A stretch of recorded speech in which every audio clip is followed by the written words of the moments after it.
नमस्कार। राजकीय कन्या महाविद्यालय खेरवाड़ा के यूट्यूब चैनल पर आपका स्वागत है। मैं सोहनलाल सहायक आचार्य हिंदी साहित्य। आज हम जिस टॉपिक का अध्ययन करने जा रहे हैं वो टॉपिक का नाम है कबीर का रहस्यवाद, और ये टॉपिक बीए फाइनल ईयर प्रश्न पत्र फर्स्ट इकाई फर्स्ट का है। इसका आज हम अध्ययन करेंगे। कबीर का रहस्यवाद समझने से पहले हम रहस्यवाद क्या है इस चीज़ को समझेंगे, और रहस्यवाद क्या है, कितने प्रकार का होता है, इन बिंदुओं को समझते हम कबीर के रहस्यवाद को समझने की कोशिश करेंगे। हिंदी साहित्य का जो इतिहास है उसमें रहस्यवाद एक निरंतर और महत्वपूर्ण प्रसंग रहा है, जो आदि काल की नाथ एवं सिद्ध परंपरा से शुरू होकर भक्ति काल में कबीर तक, पुनः छायावाद से लेकर पुनः आगे के सृजनात्मक रहस्यवाद तक व्याप्त है। इस दीर्घ परंपरा में जिस कवि को लेकर सबसे अधिक विवाद हुआ है उसमें कबीर मुख्य है। कबीर के रहस्यवाद को लेकर अलग अलग विद्वानों के अलग अलग मत है। उन्हीं मतों के संदर्भ में आज हम इसका अध्ययन करेंगे, क्योंकि कबीर किसी साधना पद्धति के एकांतिक मार्ग को न अपनाकर सभी संभव मार्गों को समेट लेते हैं। मतलब जो कबीर की साधना पद्धति है वो बहुश्रुत है। कबीर खुद पढ़े लिखे नहीं थे, न ही उन्होंने शास्त्रों का अध्ययन किया था, बल्कि सत्संग और अपनी बहुश्रुतता के कारण उन्होंने विभिन्न जो संभव मार्ग थे उनको अपनाया, और इस संश्लिष्ट साधना पद्धति में जो रहस्यवाद आया है उसमें भावनात्मक और साधनात्मक दोनों ही रहस्यवाद शामिल है। अब रहस्यवाद कहते किसको है, इसके बारे में शुक्ल जी ने जो परिभाषा दी है आचार्य रामचंद्र शुक्ल के अनुसार, ज्ञान के क्षेत्र में जिसे अद्वैत कहते हैं, भावना के क्षेत्र में वही रहस्यवाद कहलाता है। अर्थात ज्ञान अद्वैत है और भावना के क्षेत्र में जब इस अद्वैत की अनुभूति होती है तब रहस्यवाद पैदा होता है। दो सत्ताओं के परस्पर रागात्मक संबंध की गहराई से रहस्यवाद पैदा होता है। इसलिए आत्मा एवं परमात्मा एक ही सत्ता की भिन्न अभिव्यक्तियां हैं, और उस विराट के प्रति आकर्षण के भाव से प्रेरित होकर जब अभिव्यक्ति की जाती है तब रहस्यवाद निर्मित होता है। इसलिए रहस्यवाद की मूल प्रकृति भावात्मक है। एक अन्य स्थान पर शुक्ल जी कहते हैं कि ज्ञात के द्वारा अज्ञात के प्रति प्रणय निवेदन की प्रक्रिया से रहस्यवाद का जन्म होता है। रहस्यवाद निर्गुण ब्रह्म के प्रति सगुण साधक द्वारा किया गया प्रणय निवेदन है। कहने का तात्पर्य ये है कि रहस्यवाद आत्मा और परमात्मा दोनों का मिलन है। दोनों में किसी प्रकार का द्वैत नहीं है। जब कोई भी साधक अपनी साधना द्वारा या भावनात्मक प्रणयानुभूति ईश्वर निवेदन द्वारा उस विराट सत्ता से एकत्व प्राप्त करने की कोशिश करता है, मतलब उस विराट सत्ता से एक होने की कोशिश करता है, तभी भावनात्मक रहस्यवाद का जन्म होता है या रहस्यवाद का जन्म होता है। डॉक्टर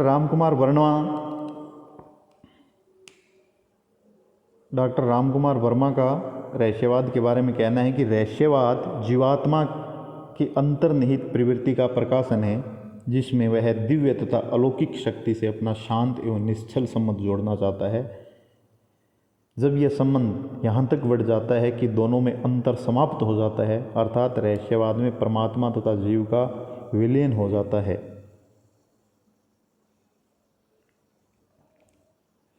रामकुमार वर्मा का कहना है कि रहस्यवाद क्या है, जीवात्मा या साधक की एक अंतर्निहित प्रवृत्ति है जिसके माध्यम से वह अपना जो संबंध है उस विराट दिव्य और अलौकिक शक्ति से अपना विराट संबंध जोड़ना चाहता है, उससे एक होने की कोशिश करता है,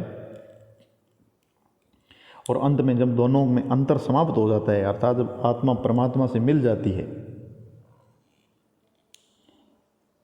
आत्मा परमात्मा से मिल जाती है, तो इसी को रहस्यवाद कहा गया है। अब इसी प्रकार विद्वानों ने रहस्यवाद को दो श्रेणियों में बांटा है। पहला जो रहस्यवाद है वह है साधनात्मक रहस्यवाद, इसे बहिर्मुखी उसे अंतर्मुखी रहस्यवाद भी कहते हैं।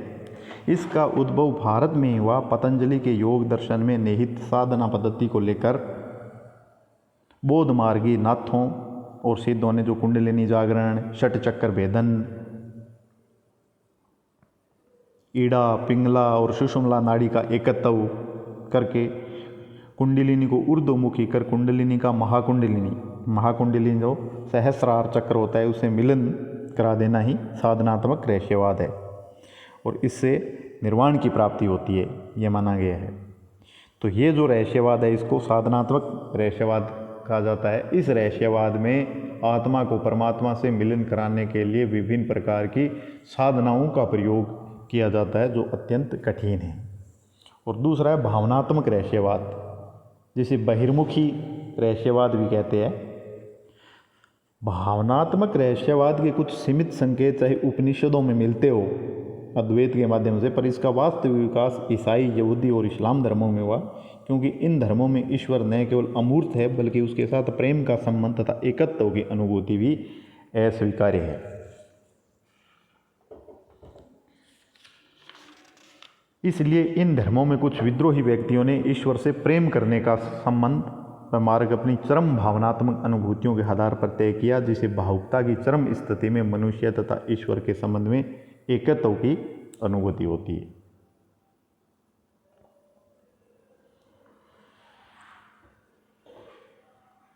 अर्थात भावनात्मक रहस्यवाद में भावनाओं की तीव्रता के आधार पर आत्मा का परमात्मा से मिलन होता है, चाहे वो परिणानुभूति हो, चाहे वो भावनाओं की चरम कोटि हो, उनका प्रयोग कर आत्मा परमात्मा का मिलन होता है। जीवात्मा और परमात्मा की परिणय अनुभूतियों की अभिव्यक्ति भावनात्मक रहस्यवाद में की जाती है। अब हम चलते हैं कबीर का रहस्यवाद। कबीर का रहस्यवाद है वह किस तरह का रहस्यवाद है और इस संबंध में विद्वानों के क्या क्या मत है। कबीर की जो परवरिश हुई सबसे पहले पारिवारिक परवरिश, उस परवरिश में कबीर पर नाथ और सिद्धों के जो साधना पद्धतियों था उनका बहुत प्रभाव था। इसलिए कबीर का जो शुरुआती रहस्यवाद है वह साधनात्मक रहस्यवाद है, जिसमें ईड़ा, पिंगला और सुषुम्ना नाड़ियों का एकत्व, कुंडलिनी का जागरण, उसको ऊर्ध्वमुखी करना, उसको महाकुंडलिनी से मिलाना और फिर अनहद की अनुभूति, ये सब कबीर के रहस्यवाद में मिलते हैं। और आचार्य रामचंद्र शुक्ल ने इसे साधनात्मक रहस्यवाद का नाम दिया है, क्योंकि कबीर ने खुद लिखा है, अनहद बाजे निजर झरे उपजे ब्रह्म ज्ञान, ए विगत अंतरी प्रगटे लागे प्रेम ध्यान। इसी तरह कबीर की जो उल्टवांसी है, उल्टवांसी जिसमें लौकिक अर्थ उल्टा होता है और आध्यात्मिक अर्थ की अनुभूति होती है। अगर लौकिक अर्थ से देखें तो उसका उल्टा अर्थ नजर आता है, लेकिन जब हम उनको आध्यात्मिक प्रतीकों के रूप में लेते हैं तब उसका अर्थ समझ आता है। और कबीर की उल्टवासियों में भी साधनात्मक रहस्यवादी दिखाई देता है। नाथ बोले अमृतवाणी बरसेगा, नाथ बोले अमृतवाणी बरसेगा, कंबल भीजेगा पानी। ठीक है, पानी को भीगना बताया गया है और कंबल बरस रहा है, मतलब लौकिक रूप से उल्टे प्रतीक है। तो कबीर की जो शुरुआती कविताएं हैं उसमें साधनात्मक रहस्यवाद हमें दिखाई पड़ता है। उसके बाद कबीर बहुत शुद्ध थे और धीरे धीरे जब कबीर का संपर्क सूफियों से हुआ तब उनके रहस्यवाद में परिवर्तन आया। और सूफियों ने जो रहस्यवाद अपनाया था वो एक तरह का भावनात्मक रहस्यवाद ही है, क्योंकि इस्लाम धर्म में कोई भी बंदा है वो प्रत्यक्ष ईश्वर से अपना संपर्क स्थापित नहीं कर सकता। इसलिए सूफियों ने एक परंपरा अपनाई, उन्होंने परिणय निवेदन या भावनाओं की तीव्रता के आधार पर अपना ईश्वर से संबंध स्थापित किया और एक भावनात्मक रहस्यवाद का जन्म हुआ। कबीर जब सूफियों के संपर्क में आए तो कबीर के काव्य में ये जो रहस्यवाद दिखाई देता है वह एक तरह का भावनात्मक या भावात्मक रहस्यवाद है, जिसे बहिर्मुखी रहस्यवाद भी कहते हैं। क्योंकि यहाँ कबीर की जो रहस्यानुभूति है वह शब्दातीत है, अतः उसे केवल हृदय में रखना चाहिए, क्योंकि उनके विलक्षण कारणों के कारण लोग उस पर विश्वास नहीं करेंगे। इसलिए कबीर ने उस गुरु की वंदना की है जो अनंत दर्शन कराने वाली अनंत दृष्टि का उद्घाटन करता है। अर्थात कहने का मतलब ये है कि जो भावनात्मक रहस्यवाद है उसके 4 चरण हैं। पहला चरण है जिज्ञासा। जिज्ञासा का मतलब है जो एक विराट सत्ता है उसके प्रति एक जिज्ञासा होनी चाहिए, उसके प्रति एक आस्तिक भाव होना चाहिए। जब तक जिज्ञासा या आस्तिक भाव नहीं है तो हम उस विराट सत्ता की कल्पना नहीं कर सकते, और ये जिज्ञासा का भाव कबीर की कविताओं में मिलता है। दूसरा है ईश्वर के प्रति दृढ़ धारणा, मतलब एक प्रकार की ईश्वर के प्रति आस्तिकता, ठीक है, मतलब उस विराट सत्ता की आस्तिकता। अगर विराट सत्ता को अगर नहीं मानेंगे तो भावनात्मक रहस्यवाद नहीं हो सकता, क्योंकि एक विराट सत्ता होती है जिसमें अपनी साधक के अपनी आत्मा का उससे मिलन कराने के लिए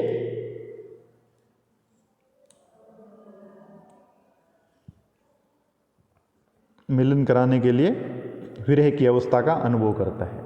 तो इसकी तीसरी अवस्था होगी विरह की अनुभूति, और विरह की अनुभूति के बाद चौथी है मिलन की अनुभूति। हम दोबारा इसको रिपीट करते हैं। भावनात्मक रहस्यवाद के 4 चरण हैं। पहला जिज्ञासा, दूसरा ईश्वर के प्रति दृढ़ धारणा, तीसरा विरह की अनुभूति, और चौथा है मिलन की अनुभूति। कबीर साहित्य में ये चारों चरण मिलते हैं। इन चारों चरणों का हम अध्ययन अगले वीडियो में करेंगे। आज के लिए इतना ही। आज आपने जो इस वीडियो में समझा उसमें रहस्यवाद क्या है, शुक्ल जी के रहस्यवाद के बारे में क्या विचार है, डॉक्टर रामकुमार वर्मा के रहस्यवाद के बारे में क्या विचार है, उसके बाद में आपने पढ़ा रहस्यवाद कितने प्रकार का होता है। रहस्यवाद 2 प्रकार का होता है, साधनात्मक रहस्यवाद और भावनात्मक रहस्यवाद। फिर उसके बाद में साधनात्मक रहस्यवाद वो कहाँ से आया, भावनात्मक रहस्यवाद की उत्पत्ति कहाँ से हुई, और उसके बाद में कबीर का रहस्यवाद, जिसमें आपने पढ़ा कि कबीर शुरुआती दौर में साधनात्मक रहस्यवादी थे, क्योंकि उन पर बौद्ध और सिद्ध परंपरा का प्रभाव था, और जो ही कबीर सूफियों के संपर्क में आए तभी उनका जो रहस्यवाद है वो भावनात्मक रहस्यवाद में बदल गया, जिसमें कबीर ने प्रेम और प्रणय निवेदन वीरानुभूति के माध्यम से अपना रहस्यवाद दिया, और अपनी आत्मा का परमात्मा से वो मिलन कराने के लिए दिखाई देते हैं। तो अगले वीडियो में हम कबीर का जो भावनात्मक रहस्यवाद है उसके 4 चरण हैं, कबीर की कविता से उदाहरण लेकर समझेंगे। आज के लिए इतना ही। धन्यवाद।